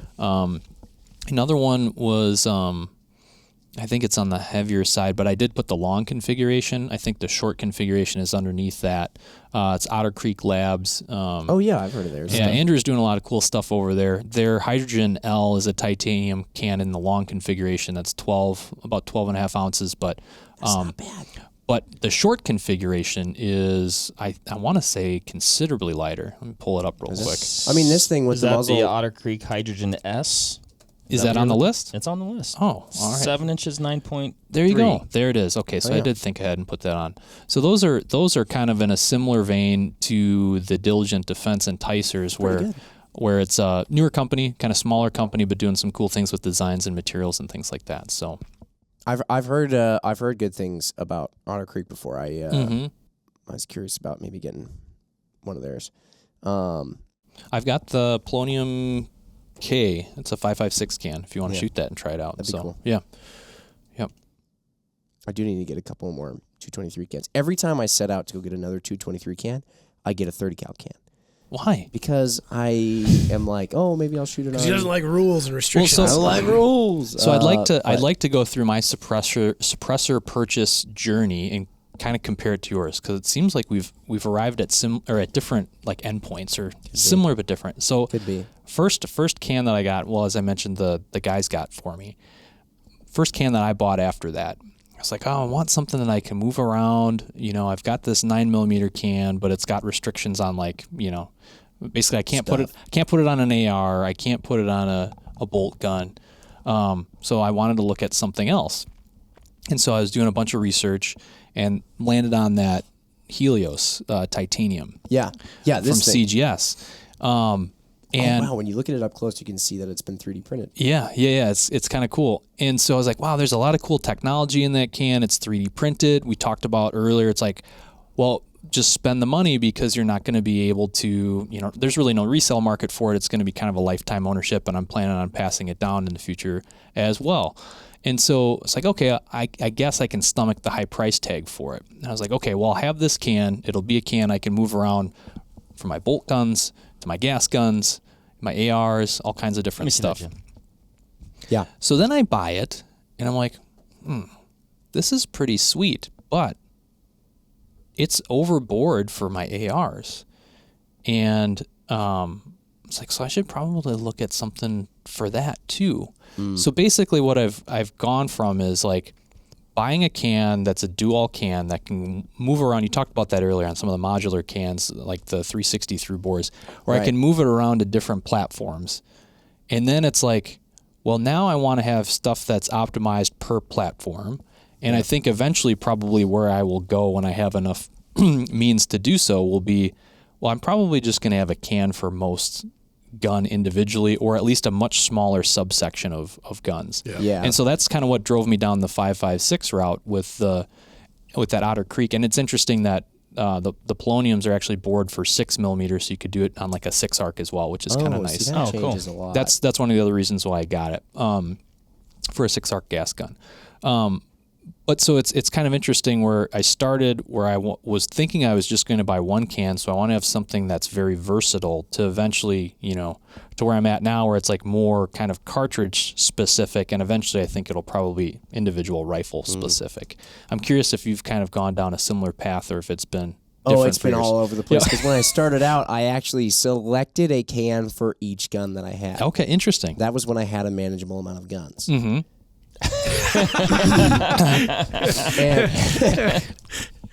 and then it became, I have more guns than suppressors, so now I'm switching them around a lot. Right. And it was like, I have more guns than I even know to keep track of sometimes, it seems like. And so it was like, well, I like being able to just stick a suppressor on anything. And then, plus, I really like, so I have my there's like the 223 ARs. I haven't gotten a new or built a new 223 AR in years. Sure. Because I did that whole thing, and it was like, how many 223 ARs can a person possibly need? Of course, the answer is N+1, but like, sure. I have other hobbies too. I have other hobbies too. Damn it. So then I also got into, I was like, well, I like 300 Blackouts. And then 6-Arc came along, and then I was like, 6.5 Grendel seems interesting. I have 6.5 Creedmoor. It was all these ones that were just bigger than 223. Yeah. But I was like, okay, if I get cans for those, then if I do happen to get another 223 thing, I can just move it over. Mm-hmm. So that's why I ended up. I've ended up getting 264s or 300 cans. But the polonium sound just interesting since you can stuff 6mm down it, and I'm kind of like creeping into more 6mm stuff. Yeah. So, I don't know. It's a cool cartridge. But that's all, like, not, none of what I'm referring to is lightweight hunting. I don't love just having a heavy can, though. Yeah. Like, I don't seek out a can and I'm like, oh, this is the meaty. Yeah. Happy about that. Yeah. If I pull out a can out of the box and it's, like, heavy, I'm like, okay, I might, unless this has everything else going for it, I'd like to keep looking. One other thing I guess I'll mention on materials, if I can, that CGS can, they made a version, and they still do, that's 3D printed out of Inconel. It's considerably heavier. It's double the weight. That was designed for the M249 saw. Sure. So again, going back to Inconel and the benefit for that application, high wear resistance, high creep temperature, so it's going to be able to withstand sustained, full auto fire. Yeah. Where this would not. The other downside with titanium is there's more sparking that happens with it when you shoot. So if that's a consideration, which for hunting it's not, and not for me at least, but you're reducing the muzzle signature as well, like the flat muzzle flash as well as sound signature with a suppressor. So if that's important to you, something to consider again for what we're talking about with lightweight hunting cans. I think titanium's a perfect material for it. So you're just saying there's a little bit more muzzle flash with a titanium suppressor? Yeah, well, basically you'll get kind of sparking, and that's basically I think parts of the titanium combusting as they get ablated off of the surface. So eventually which happens with any of the metals that the suppressors are going to be made out of because of abrasion, unless it's some like massively abrasion resistant material. Yep. But it's just that when titanium does it, it's very sparky. Yep. Right. Yep. That's right. That's right. So you'll like if you look up any videos of titanium suppressors being shot like in the dark, you'll see kind of some sparking that happens as you're shooting with them. Again, for what we're talking about with lightweight hunting, I think titanium's one of the better materials you can probably pick. And as you look down the list and you look at the build materials, like those suppressors in the lightest categories, correct, are titanium. You know, and so what would be interesting to see, because if you look at Smoky Bear doesn't have a warning out. Well, that's what I mean, as long as there's not a fire hazard, I don't care. No, Which there's not. And you look at a lot of the lighter cans like the AB Raptors or the rugged Alaskan 360, the Silencer Co. Scythe tie. I mean, it's right in the name. Those are all titanium. Yeah. And then when you get to what the Rex is able to do in that 4-baffle or 3-baffle configuration, it's pretty impressive at 9 ounces. But, you know, kind of when you're in that sub 11 ounce space, it's primarily titanium. Yeah. And you have to do something to get there. You got to go with a material that's potentially going to give you restrictions, or you have to do like we talked about with the Rex can, which is go shorter. Yep. Correct. So, you know, and then I would venture to guess 3 baffles out of the Rex can is going to be not as quiet as 5 baffles, 7 baffles, 9 baffles. Yeah. So, you know, that's where it all comes back to. The perfect can for all things doesn't exist. Simply no, not at all. And I think we should have started this at the beginning. That statement. Well, you kind of did. Yeah, we did. Yeah. Anytime you're doing ultralight rifles, you concede somewhere. Sure. You concede to recoil. You concede to stock fitment. You concede to cost of operation or cost of acquiesce.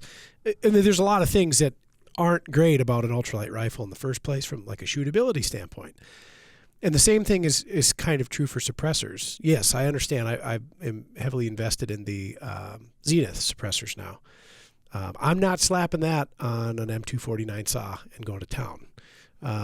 Also, that wasn't the design intent. Just as well, I'm not taking my Kimber Mountain Ascent and using it for a PRS match. Right. Because it's not to the top of a Humvee. Great. It's not the appropriate tool for the job necessarily. So yeah, you do give up things with these ultralight suppressors as you would the ultralight rifle. And that's fine. The design is not necessarily intended to be a full auto firing schedule. And that's cool. I mean, it's like that with everything though. You're not putting a Gen 3 6-36 on your Kimber. Yep. You're going to put on whatever, Viper HS 2.5-10 or whatever. Razor LHT. It's a very valid LHT. point. That is what I'd put on it. And there are some models. There are some models out there like this Alaskan, Right Alaskan tie 360 that are, I think, a really close compromise to like as much as you can get, and the through bore being one of them. Like if you have 9mm on down to include 338 Lapua, to include 338 Win Mag, name your big game long range hunting cartridge. It goes through this suppressor. Your trade off is cost. This is a very spendy suppressor. Are there restrictions on that with the titanium material? Probably They're not. pretty wide open on this can overall. On most things, I don't know if they're full auto. Let me pull it up real quick. Consult the build Me sheet. asking with zero full auto. Rob, I might have that right here. I'll race you. I have on. no Jerry Mitchell. Got it right here. I do not have a Jerry Mitchell trigger finger, and I have no full auto see what it guns in my has. inventory, and I'm asking if it's full auto rated. With the rugged Alaskan TI, this is actually off the Silent Full auto rated shop. for 9mm 300 blackout sub, 8.6 blackout sub, and other common handgun calibers. 8.6. So it's basically pistol stuff. It's a bonkers tough can that allows you cool. a lot of caliber flexibility. I'm not super crazy about the whole through bore thing on the ultralight rifles because that might be, for me, 6 arc up to, we'll just say 300 Win Mag, 300 Wisdom. And even then, yeah, you're giving up. Yeah. And again, the objective is not uber suppression. It's I want the edge off. If you've ever hunted with suppressors and you've taken game next to other game, like there's a significant advantage there. Like you're not running everything off the mountain, so to speak. That 360 is a very compelling item. The detriment being cost. Yeah. Yeah, it's up there. Which is what drives me back to suppressors like. It's not the most expensive one on the list. No, it's not. $1,400. That's like all things considered, with the second lightest weight can on the list. Sure. Yeah. With 6.9 inches in length, 1.6 inch diameter. I mean, you have to assume that it's probably going to suppress pretty well. If it has pretty minimal restrictions, it's pretty impressive. I didn't realize it was that light. I like what I don't, because like I said, I don't really care that much about lightness. I didn't realize, like I said, my biggest thing is no rules. I just don't like rules. Jim, it says right here in the copy, it's like having a universal remote for every firearm in your arsenal. Mm-hmm. You can put it on a pistol. And it's got different end caps you can put on, which I realize isn't the end-all be-all for the through-bore thing, but I have to assume that it would at least assist. Yeah, I wonder how much it would influence it versus actually the baffle stack also being designed for that, right? So you got a 360 through-bore on your baffle stack, and then you just switch the end cap on down to like 30 cal or something. I wonder what that does compared to the. I gotta think it's less effective than if the can would have been designed from onset to be. I 30 have to cal. think it does something, or else why would people make end caps? No, unless it's just I'd to agree. sell stuff and make money. But which this is Could be that. No, I'm sure it does something. Yeah. I'm sure it does something. Yep. You live in a capitalistic society, so it's hard to tell sometimes. Turns out. I hope we're going to make this viewable. No? So that's what I was going to say. I think we should. This We'll chart, have to.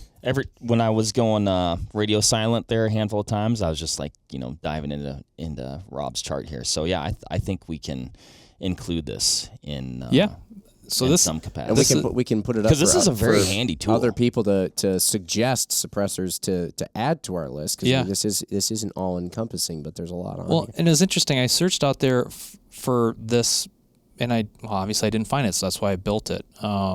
This doesn't include sound suppression. I did pull some numbers for some of these cans. Not all of the cans have, data to them, so that's kind of why I omitted it from this discussion today. But yeah, I thought, hey, this is a nice tool. You can kind of rack and stack stuff differently depending on what's important to you. Yeah.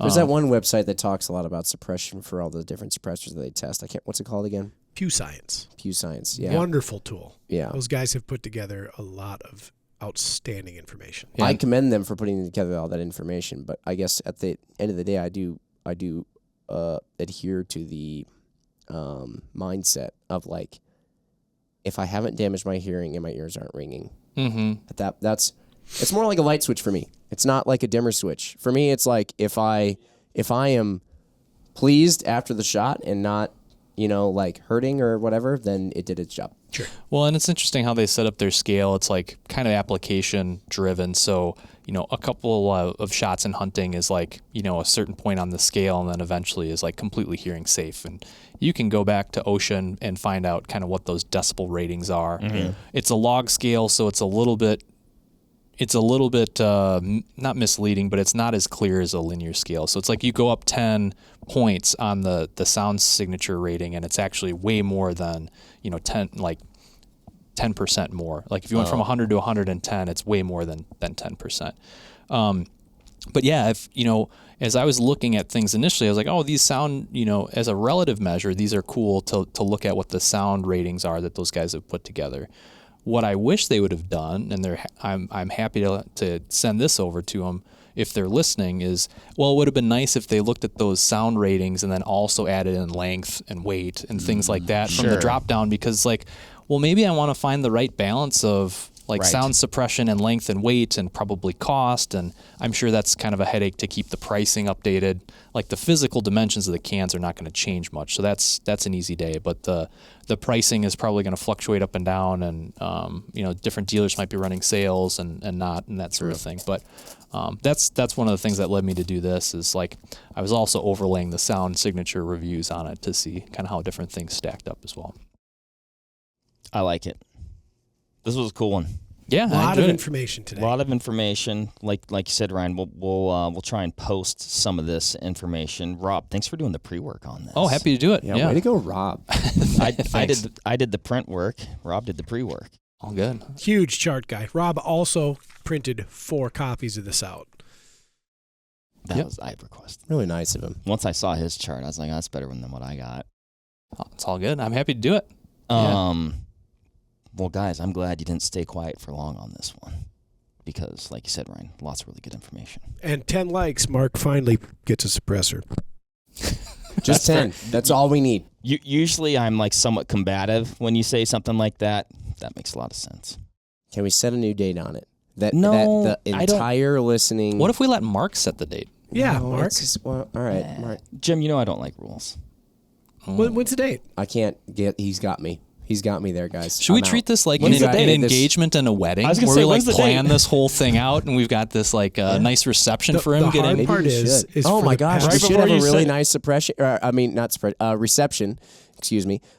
We should have a really nice reception with either chicken or steak, and people can check off what they like. Maybe we'll have right before you said that, I was like, oh, when's the date? What are your colors? Maybe we can have a suppressor reveal. Save the Oh, date. there you go. Here's the thing. We have been ushering Mark down the aisle Yeah, that's good. to the correct models. Your list should really sort this out. I think so. We It's know his helpful. criteria. I'm looking at 3 on the list, and it's going to be one of those 3. I already know. Yeah. What I like about Should we have a pool The that we put list. together to see what he's going to pick?